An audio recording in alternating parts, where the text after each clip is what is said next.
Hello friend, welcome to my channel JD science classes में आप सभी का स्वागत है। आज हम यूपी टेट 2016 का हिंदी का पेपर सॉल्व करेंगे। इसमें भाग सेकंड में हिंदी में किस प्रकार के प्रश्न 2016 में पूछे गए थे देखेंगे, जिससे हमें पता चले कि आने वाले यूपी टेट 2016 में किस प्रकार के प्रश्न आए।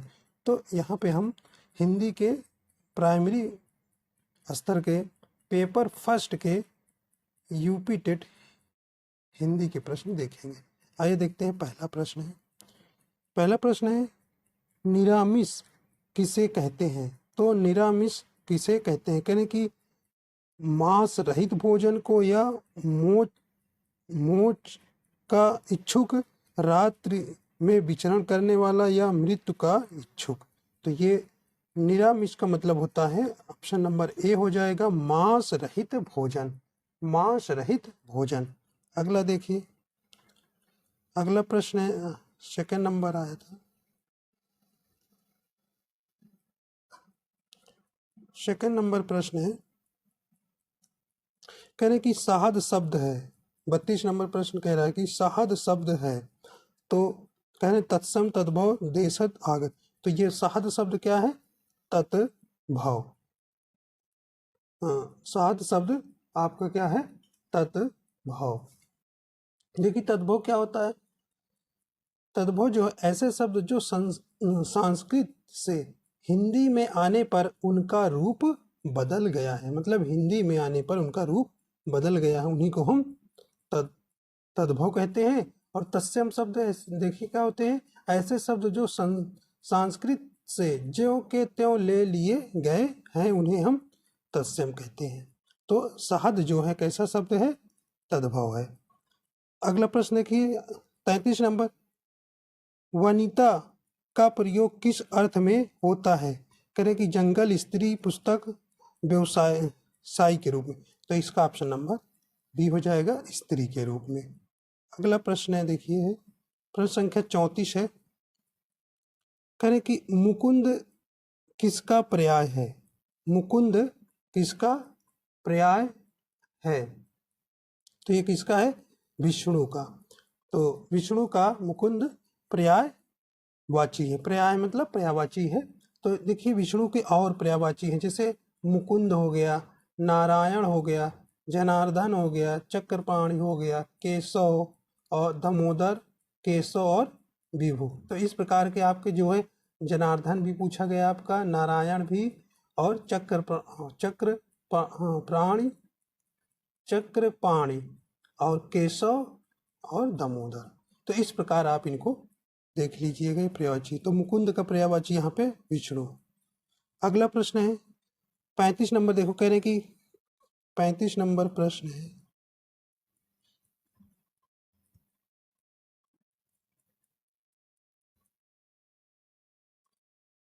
कह रहे हैं कि कहेरी नलनी तू कुम्हलानी, तेरे ही नाली सरोवर पानी। पंक्ति के कह रहे हैं कि रचनाकार पूछा, ये किसने लिखा है? ये किसने लिखा है? तो किसने लिखा है? ये कबीरदास ने। कबीरदास ने बीजक भी लिखा है। तो यहाँ पे ये रचना जो 35 का ऑप्शन नंबर सी हो जाएगा, कबीरदास। अगला प्रश्न है, करीब आचार्य रामचंद्र शुक्ल का निबंध संग्रह है। तो आचार्य रामचंद्र शुक्ल का निबंध रचना है, कौन सा लिखा है? ये ऑप्शन नंबर बी हो जाएगा, चिंतामणि। चिंतामणि। और देखिए जैसे माटी का फूल, माटी का फूल किसने लिखा है? तो माटी का फूल है राम वृक्ष बेनीपुरी।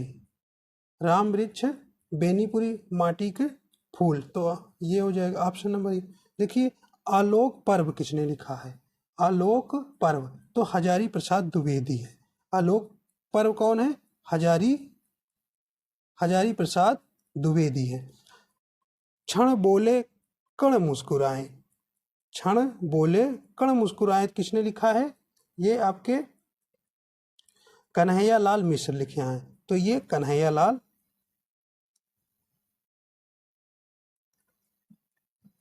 कन्हैयालाल मिश्र लिखे हैं क्षण बोले कण मुस्कुराए। तो इस प्रकार आचार्य रामचंद्र शुक्ल का निबंध कौन है? चिंतामणि। अगला प्रश्न देखिए,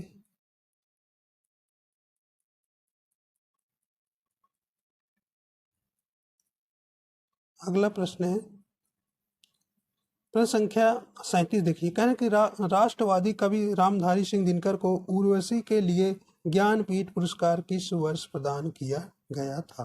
तो किस वर्ष किया गया था? ऑप्शन नंबर बी हो जाएगा 1972 में। 1972 में। तो देखिए, जो ज्ञानपीठ पुरस्कार है भारतीय साहित्य में दिया जाने वाला जो है सर्वोच्च पुरस्कार है, या 22 भाषाओं में दिया जाता है। तो ये भी याद रखिए। तो ऑप्शन नंबर इसका बी हो जाएगा।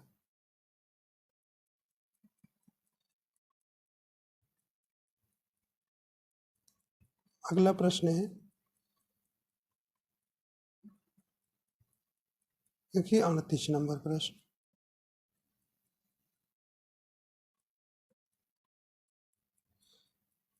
38 नंबर प्रश्न है, 38 नंबर पर देखिए अर्ध स्वर है, कह रहे कि अर्ध स्वर है। तो अर्ध स्वर कौन सा हो गया? ऑप्शन नंबर ए हो जाएगा। देखिए, अर्ध स्वर को ही अंतास्त व्यंजन कहते हैं। अंतास्त व्यंजन देखिए ये कितने होते हैं? 4 होते हैं। कितने होते हैं? 4। या, र, ला, वा। तो ये आपके 4 होते, ये ला है। तो या, र, ला, वाह, ये 4 जो है अंतास्त व्यंजन होते हैं और इन्हीं को अर्ध स्वर भी कहते हैं। तो ऑप्शन नंबर ए इसका सही हो जाएगा। अगला प्रश्न है, देखिए 39 नंबर प्रश्न क्या पूछा है? कह रहे हैं कि चोर की दाढ़ी में तिनका मुहावरे का सही अर्थ है। तो कैसा है ये? ऑप्शन नंबर इसका बी हो जाएगा, अपराधी का शंकाग्रस्त रहना।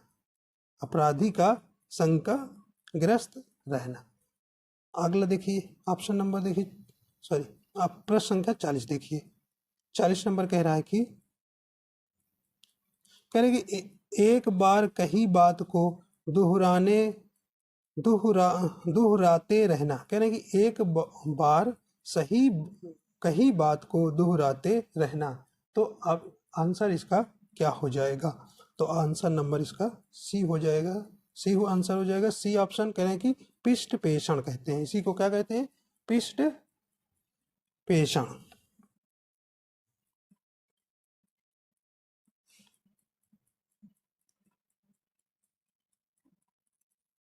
अगला प्रश्न देखिए, 41 नंबर प्रश्न देखिए कैसा पूछा है। कह रहे कि बुद्धहीन शब्द व्याकरण की दृष्टि किस संवर्ग में आता है? कह रहे कि संज्ञा, सर्वनाम, विशेषण या क्रिया। तो इसका ऑप्शन नंबर क्या हो जाएगा? सी हो जाएगा। ये विशेषण शब्द है। बुद्धहीन क्या है? विशेषण शब्द है।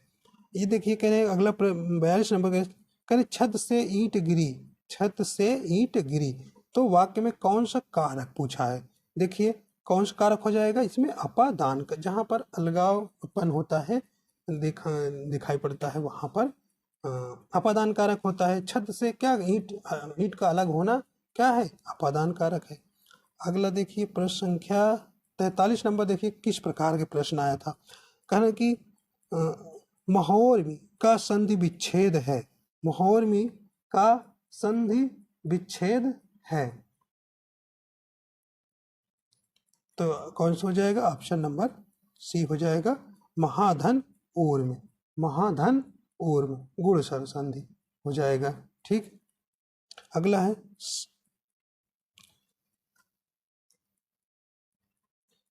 अगला प्रश्न है 44 नंबर देखिए। कह रहे हैं कि समष्टि का विपरीतार्थी शब्द है, मतलब विलोम शब्द है। तो समष्टि का क्या हो जाता है? व्यष्टि। देखिए, समष्टि का अर्थ होता है समूह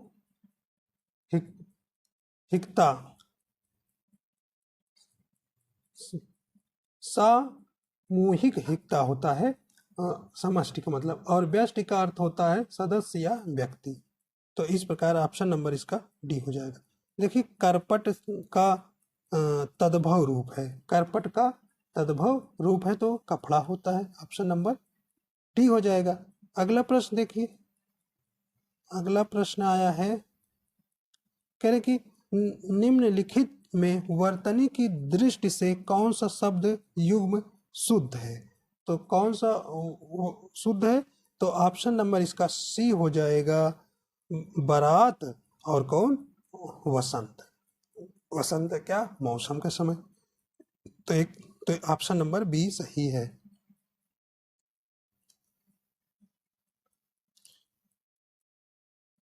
अगला प्रश्न है, कह रहे कि ये देखिए, रस से आया हुआ प्रश्न है। कह रहे कि बोरो सबे रघुवंश कुठार की धार में बारन से बजी सरतधि बाण की वायु उड़ाव कै लंछन लक्ष्य करो अरिहा सम रथई।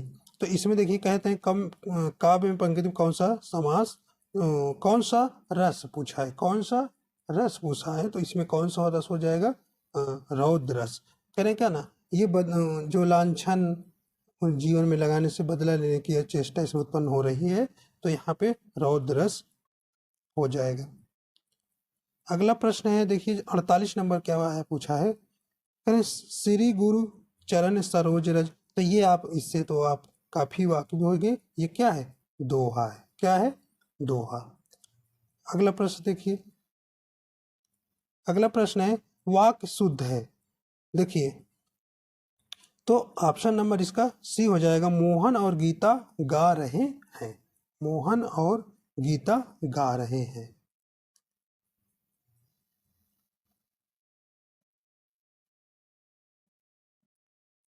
प्रश्न संख्या देखिए 50 नंबर, इन शब्दों में से कौन सा शब्द हिंदी शब्दकोश में सबसे अंत में आता है।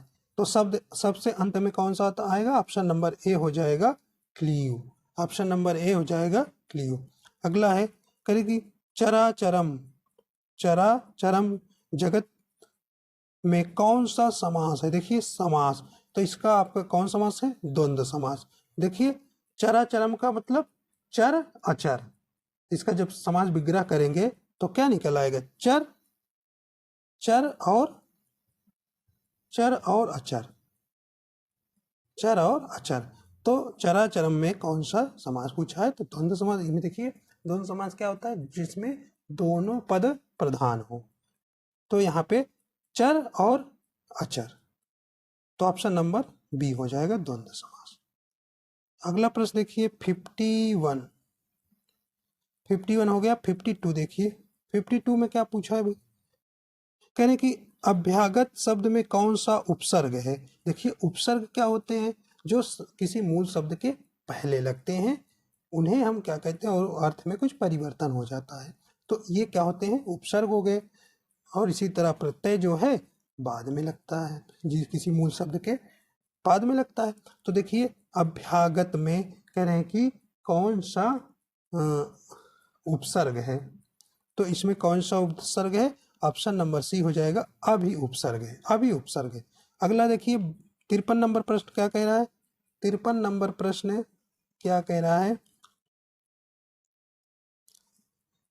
53 नंबर प्रश्न कह रहा है कि रमणी में कौन सा प्रत्यय है। रमणी में कौन सा प्रत्यय है, तो ई प्रत्यय है। कौन सा, ई। देखिए ई, ऑप्शन नंबर बी हो जाएगा। तो प्रत्यय क्या होते हैं, किसी मूल शब्द के बाद में लगते हैं। आगे देखते हैं 54 नंबर प्रश्न कह रहा है कि 54 नंबर प्रश्न आपका है, बालक की प्रारंभिक शिक्षा उसकी मातृभाषा में दी जाए, यह मानना है किसका, ये महात्मा गांधी की। इंपॉर्टेंस प्रश्न है, महात्मा गांधी का। अगला प्रश्न है, व्याकरण शिक्षण के लिए उपयुक्त नहीं है। तो उपयुक्त नहीं है कौन सी, डी नंबर नहीं है उपयुक्त, कक्षा विनय प्रणाली। ये क्या होती है, जो कक्षा में जो बच्चे जो होते हैं आपस में ये रहते जाते हैं, तो ये आपका ऑप्शन नंबर डी जो है नहीं है। आइए आप अगला प्रश्न है 56 नंबर देखिए, करें कि आनंद का दामिनी पत्रिका का प्रकाशन कहाँ से होता है? तो ये कहाँ से होता था? मिर्जापुर से। देखिए इसके संपादक कौन थे? तो बद्री नारायण चौधरी प्रेमधन, बद्री नारायण चौधरी प्रेमघन थे। तो ये आपने देखिए 1881 में होता था इसका, 1881 में प्रकाशन होता था। कहाँ से? मिर्जापुर से। आनंद कदामिनी का जो प्रकाशन होता था वो मिर्जापुर से होता था। 1881 में प्रकाशन करता थे, प्रकाशन बद्री नारायण चौधरी प्रेमघन थे। ठीक, तो बी नंबर हो जाएगा ऑप्शन। अगला प्रश्न देखिए, अगला प्रश्न है करें कि आदिकाल की रचना पूछा है, आदिकाल की रचना पूछा है। तो आदिकाल की रचना कौन है? खुमान रासो, आदिकाल की खुमान रासो। देखिए अगला,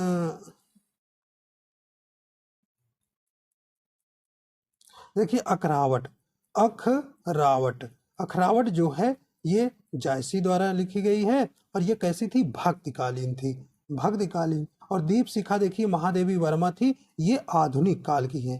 कौन से? आधुनिक काल की। दीप शिखा आधुनिक काल की। और छत्रसाल दशक, छत्रसाल दशक जो है भूषण की रचना है, ये कैसी है?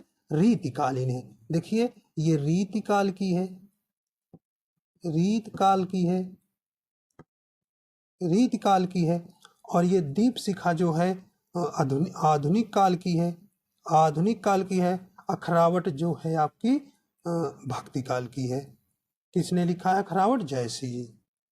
तो इस प्रकार ऑप्शन नंबर इसका जो है आदिकाल की रचना कौन सी है? खुमान रासो, ये जो है आदिकाल की। देखिए खुमान रासो की रचयित किसने लिखा है? दलपति विजय है। कौन है? दलपति विजय। तो इस अगला प्रश्न देखिए 58 नंबर प्रश्न क्या कहता है? कहें कि हिंदी गद्य शिक्षण की पाठ्य योजना में उद्देश्य कथन आता है, तो कौन सा उद्देश्य कथन आता है? तो ऑप्शन नंबर इसका बी हो जाएगा, प्रस्तावना प्रश्न के पश्चात। प्रस्तावना जो है, प्रस्तावना प्रश्न के पश्चात जो है उद्देश्य कथन आता है। अगला देखिए, अगला प्रश्न है करें कि शब्द का अर्थ स्पष्ट करने हेतु कौन सा तरीका सर्वाधिक उपयुक्त है? कौन सा है? तो वाक्य प्रयोग, ऑप्शन नंबर इसका ए हो जाएगा, वाक्य प्रयोग। अगला प्रश्न है 60 नंबर और आखिरी प्रश्न है, भाषा शिक्षण की पद्धति नहीं है, करें कि नहीं है, तो कौन सा नहीं है? ऑप्शन नंबर इसका ए हो जाएगा, अभिक्रमित अनुदान। तो ऑप्शन नंबर इसका डी हो जाएगा, अभिक्रमित अनुदान। तो इस प्रकार से इतने प्रश्न इसमें से 30 थे। तो आपने देखा कि किस प्रकार के प्रश्न आए हुए थे, जो कि अच्छे प्रश्न थे। और इन्हीं से मिलते जुलते कुछ प्रश्न आपको देखने के आने वाले परीक्षाओं में मिलेंगे। तो आशा करता हूँ ये आपको पसंद आया। अगर पसंद आया तो चैनल पर नए हैं, चैनल को सब्सक्राइब कर लीजिएगा। और वीडियो पसंद आया तो लाइक एंड शेयर कर दीजिएगा। वीडियो देखने के लिए आपका बहुत बहुत धन्यवाद।